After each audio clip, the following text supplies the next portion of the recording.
જય શ્રી કૃષ્ણ. મહાસુદ પૂનમ, જે 1 ફેબ્રુઆરી આવે છે, અને મહાસુદ પૂનમના દિવસે રવિ પુષ્ય નક્ષત્ર છે એમ. અને રવિ પુષ્ય નક્ષત્રનું મહત્વ ખૂબ ઘણું છે એમ, કે આપણું જે કાર્ય બધું કરતા હોય છે એમાં સિદ્ધ થઈ જાય છે એમ. અને પૂનમ એટલે ચંદ્ર દેવતાને સમર્પિત છે. તો કે ચંદ્ર દેવતાને પ્રસન્ન કરવા હોય તો આપણે શિવની આરાધના તો કરવી જ પડે. તો શિવના મંદિરે જઈને આપણે શિવની પૂજા પણ કરી શકીએ છીએ. અને એથી વિશેષ કે મહા મહિનાની પૂનમનું મહત્વ પણ ખૂબ જ ઘણું છે.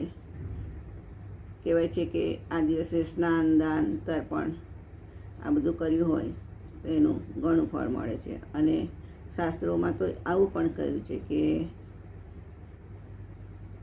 જેટલા પણ જલ સ્ત્રોત છે એમાં તે દિવસે ગંગા માતાનો વાસ હોય છે એમ.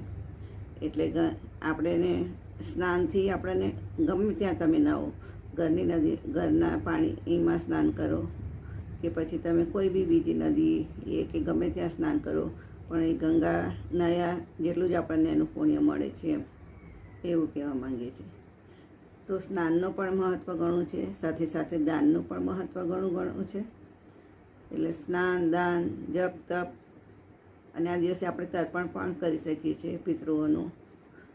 કાળા તલ, તાંબાના કળશમાં જલ ભરી અને એમાં કાળા તલ નાખી અને ગીતાનો 7મો અધ્યાય આપણે સાંભળીને પછી એ પિતૃ તર્પણ આપણે કરીએ તો એ પિતૃઓ માટે પણ એ સારું છે. અને સાથે સાથે બદરાનો પણ તે દિવસે કહેવાય છે કે રાત્રે સાંજના સમયે બદરાનું પણ છે. તો સૂર્યોદયથી રાત્રિ સુધી રવિ પુષ્ય નક્ષત્ર છે, પછી સાંજના ટાઈમે બદરાનું છે, અને સાંજે 5 થી 7 પછી રાહુકાલ છે.